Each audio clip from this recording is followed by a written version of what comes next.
81. A reconciliação.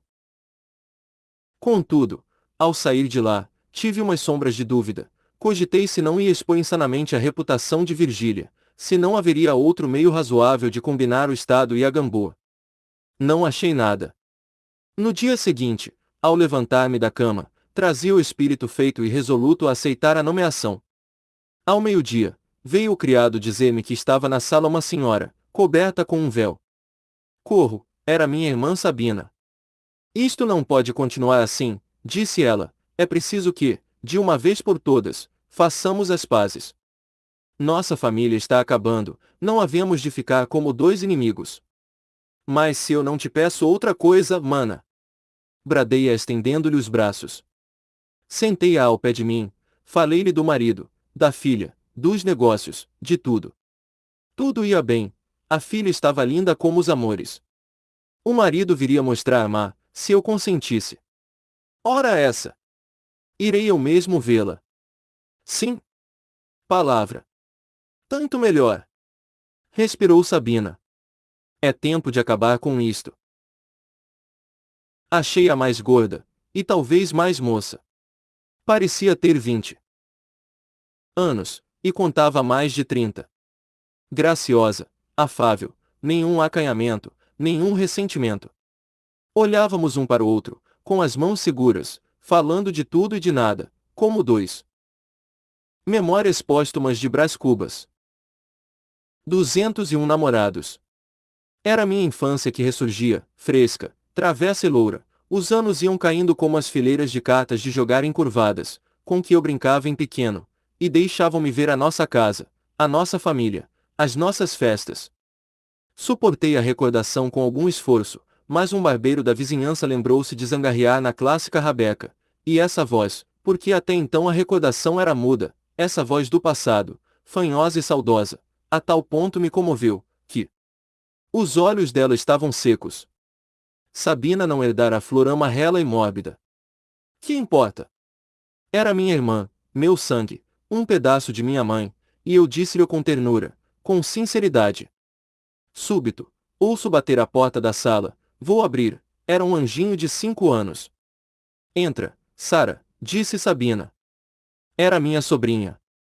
Apanhei-a do chão, beijei-a muitas vezes, a pequena, espantada, empurrava-me o ombro com a mãozinha, quebrando o corpo para descer. Nisto, aparece-me à porta um chapéu, e logo um homem, o Cotrim, nada menos que o Cotrim. Eu estava tão comovido, que deixei a filha e lancei-me aos braços do pai. Talvez essa efusão o desconcertou um pouco, é certo que me pareceu acanhado. Simples prólogo. Daí a pouco falávamos como bons amigos velhos. Nenhuma alusão ao passado, muitos planos de futuro, promessa de jantarmos em casa um do outro. Não deixei de dizer que essa troca de jantares podia ser que tivesse uma curta interrupção, porque eu andava com ideias de uma viagem ao norte. Sabina olhou para o Cotrim para Sabina, ambos concordaram que essas ideias não tinham senso comum. Que diacho podia eu achar no norte? Pois não era na corte, em plena corte, que devia continuar a luzir, a meter num chinelo os rapazes do tempo. Que, na verdade, nenhum havia que se me comparasse, ele, Cotrim, acompanhava-me de longe, e, não obstante uma briga ridícula, teve sempre interesse, orgulho, vaidade nos meus triunfos.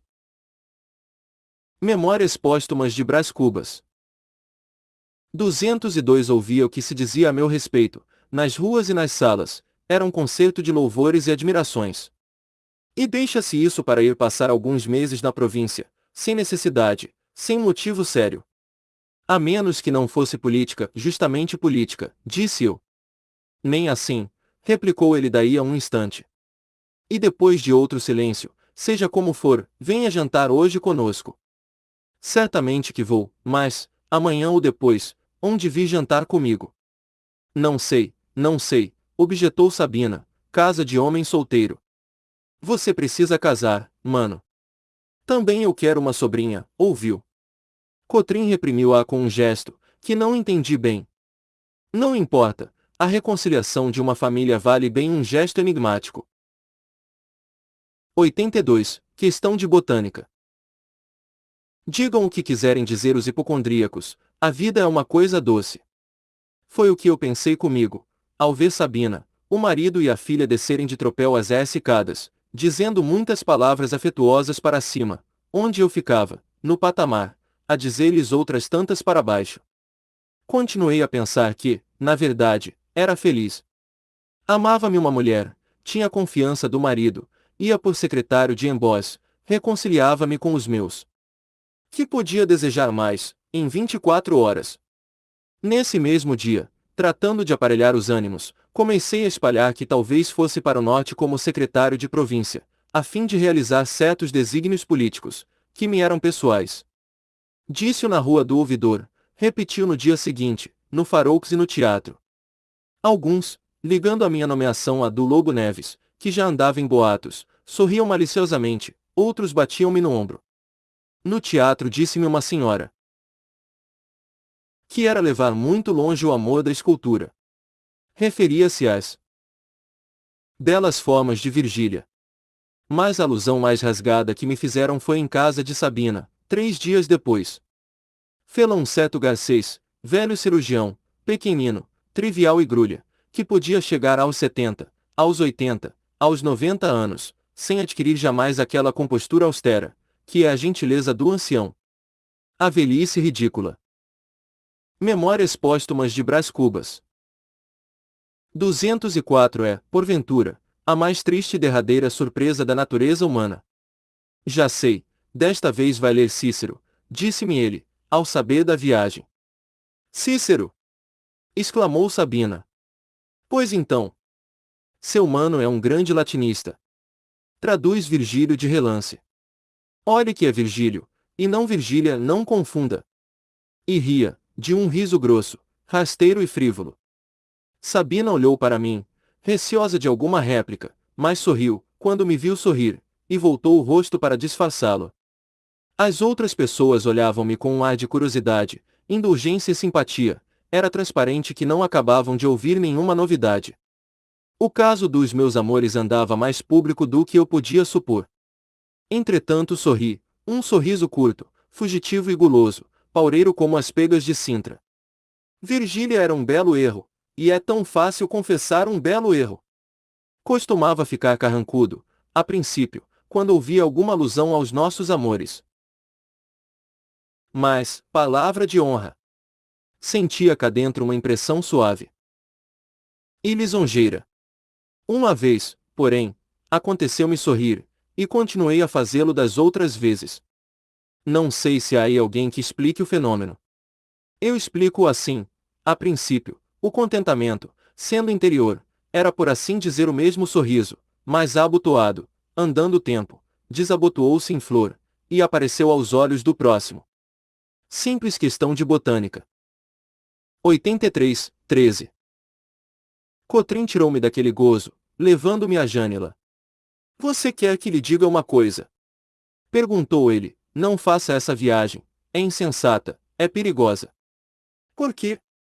Você bem sabe por quê, tornou ele, é, sobretudo, perigosa, muito perigosa. Aqui na corte, um caso desses perde-se na multidão da gente dos interesses, mas na província muda de figura, e tratando-se de personagens políticos, é realmente insensatez. As gazetas de oposição, logo que farejarem o negócio, passam a imprimi-lo com todas as letras, e aí virão as chufas, os remoques, as alcunhas, mas não entendo entende. Em verdade, seria bem pouco amigo nosso, se me negasse o que toda a gente sabe. Eu sei disso há longos meses. Repito, não faça semelhante viagem, suporte a ausência, que é melhor, e evite algum grande escândalo e maior desgosto. Disse isto, e foi para dentro. Eu deixei-me estar com os olhos no lampião da esquina, um antigo lampião de azeite, triste, obscuro e recurvado, como um ponto de interrogação. Que me cumpria fazer? Era o caso de Hamlet, ou dobrar-me a fortuna, ou lutar com ela e subjugá-la. Por outros termos, embarcar ou não embarcar. Esta era a questão. O lampião não me dizia nada. As palavras do Cotrim ressoavam-me aos ouvidos da memória. Memórias póstumas de Brás Cubas. 206 De um modo muito diverso das palavras do Garcês. Talvez Cotrim tivesse razão, mas podia eu separar-me de Virgília. Sabina veio ter comigo, e perguntou-me em que estava pensando. Respondi que em coisa nenhuma, que tinha sono e ia para casa. Sabina esteve um instante calada.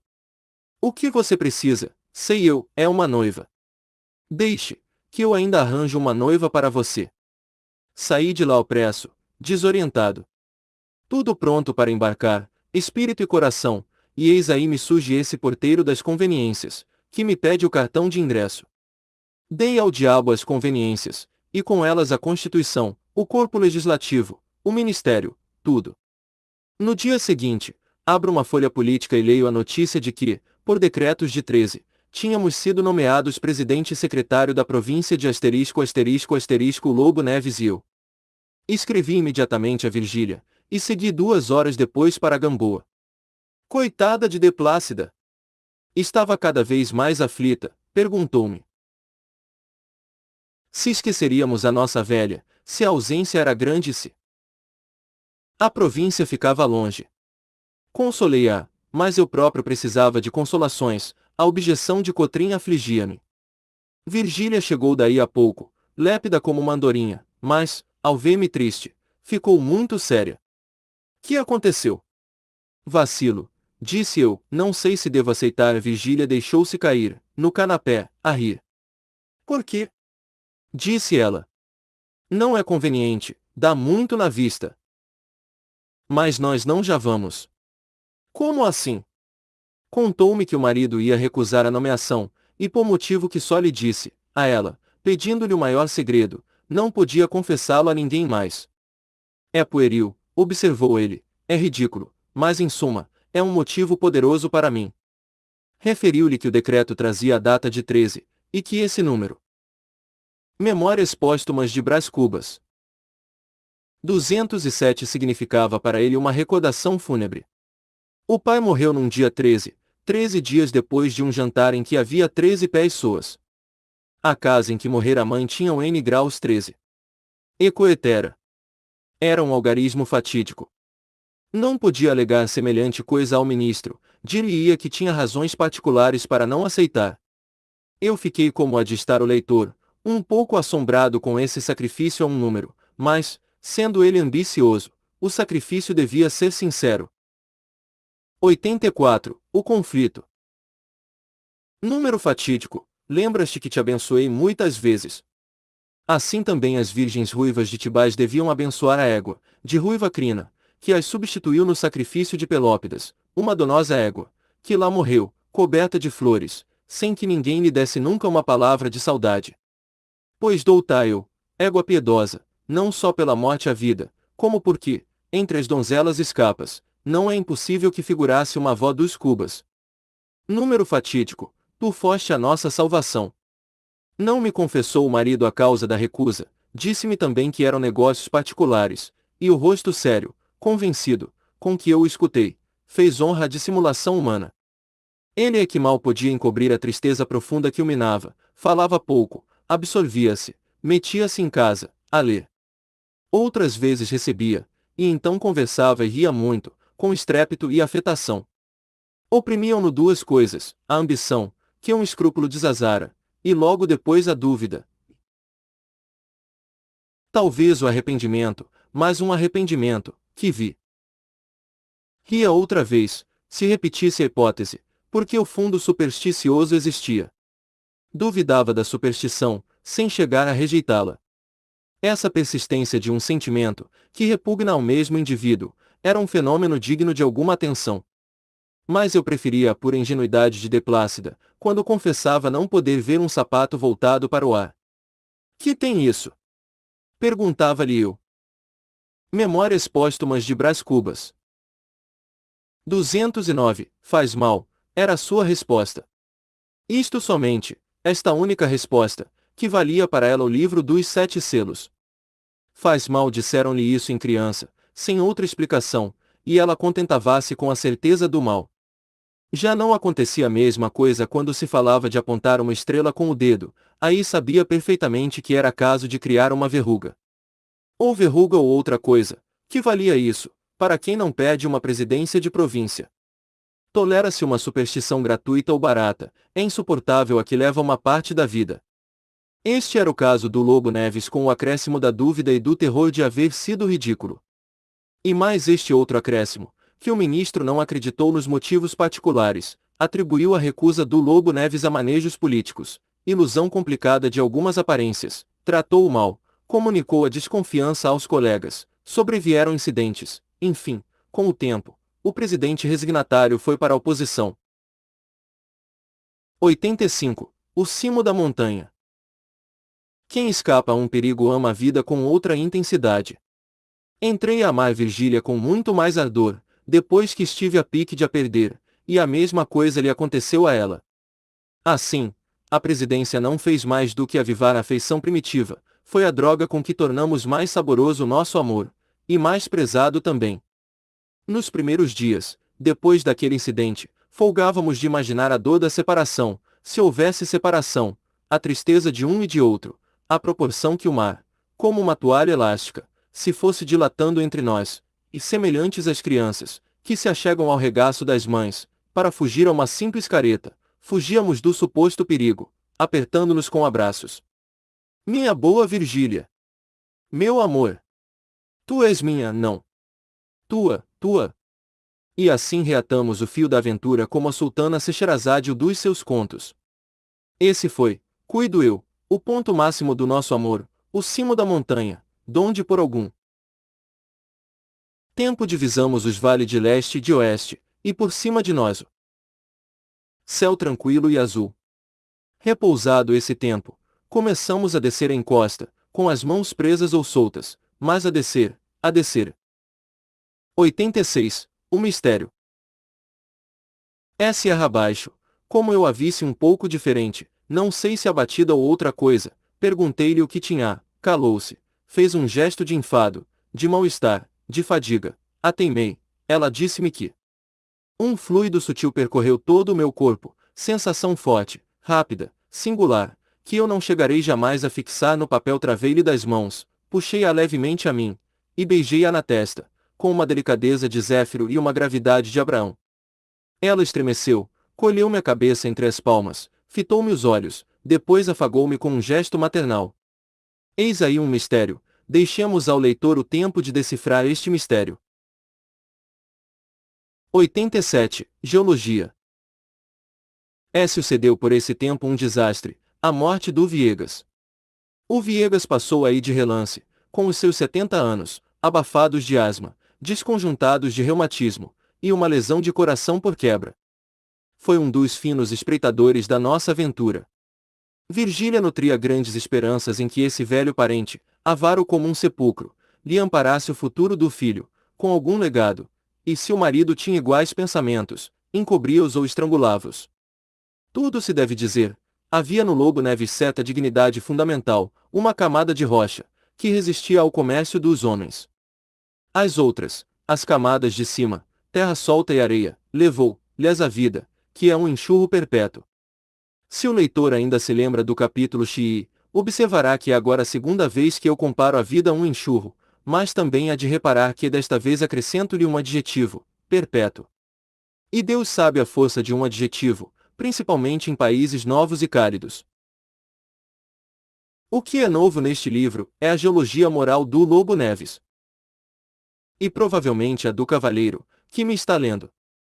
Sim, essas camadas de caráter, que a vida altera, conserva ou dissolve, conforme a resistência delas, essas camadas mereceriam um capítulo, que eu não escrevo, por não alongar a narração.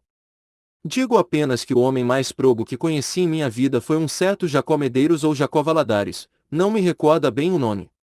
Talvez fosse Jacó Rodrigues, em suma, Jacó. Era. Memórias Póstumas de Brás Cubas. 213 Probidade em pessoa, podia ser rico, violentando um pequenino escrúpulo, e não quis, deixou ir pelas mãos fora nada menos de uns 400 contos, tinha probidade tão exemplar, que chegava a ser miúda e cansativa. Um dia, como nos achaicemos, a sós, em casa dele, em boa palestra, vieram dizer que o procurava o Dr. B., um sujeito enfadonho. Jacó mandou dizer que não estava em casa.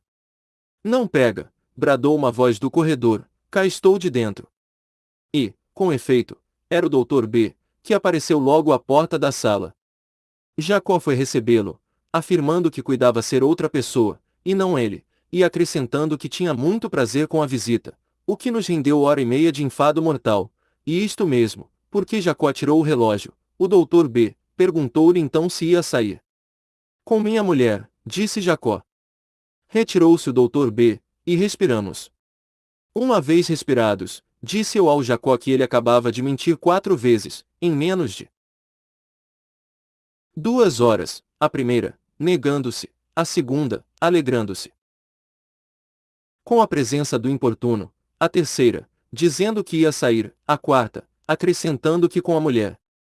Jacó refletiu um instante, depois confessou a justeza da minha observação, mas desculpou-se dizendo que a veracidade absoluta era incompatível com um estado social adiantado, e que a paz das cidades só se podia obter à custa de embaçadelas recíprocas.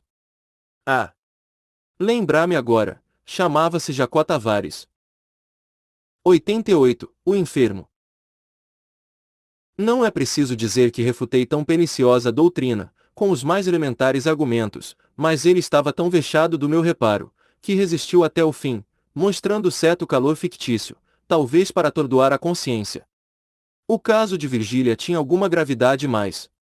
Ela era menos escrupulosa que o marido, manifestava claramente as esperanças que trazia no legado, cumulava o parente de todas as cortesias, atenções e afagos que poderiam render, pelo menos, um codicilo. Propriamente, adulava, mas eu observei que a adulação das mulheres não é a mesma coisa que a dos homens. Esta orça pela servilidade, a outra confunde-se com a afeição. As formas graciosamente curvas, a palavra doce, a mesma franqueza física dão à ação lisonjeira da mulher, uma cor local, um aspecto legítimo. Não importa a idade do adulado, a mulher há de ter sempre para ele uns ares de mãe ou de irmã, ou ainda de enfermeira, outro ofício feminil, em que o mais hábil dos homens carecerá sempre de um quid, um fluido, alguma coisa. Era o que eu pensava comigo, quando Virgília se desfazia toda em afagos ao velho parente. Ela ia recebê-lo à porta, falando e rindo, tirava-lhe o chapéu e a bengala, dava-lhe o braço e levava-o a uma cadeira, ou a cadeira, porque havia lá em casa a cadeira do Viegas, obra especial, conchegada, feita para gente enferma ou anciã. Ia fechar a janela próxima, se havia alguma. Memórias póstumas de Brás Cubas. 215 brisa, ou abri-la, se estava calor, mas com cuidado, combinando de modo que lhe não desse um golpe de ar. Então, hoje está mais fortezinho qual? Passei mal a noite, o diabo da asma não me deixa. E bufava o homem, repousando a pouco e pouco do cansaço da entrada e da subida, não do caminho, porque ia sempre de sege.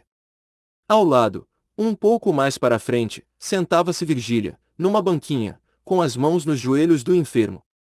Entretanto, o nhonho chegava à sala, sem os pulos do costume, mais discreto, meigo, sério. Viegas gostava muito dele. Vem cá, nhonho, dizia-lhe, e a custo introduzia a mão na ampla algibeira, tirava uma caixinha de pastilhas, metia uma na boca e dava outra ao pequeno. Pastilhas antiasmáticas. O pequeno dizia que eram muito boas.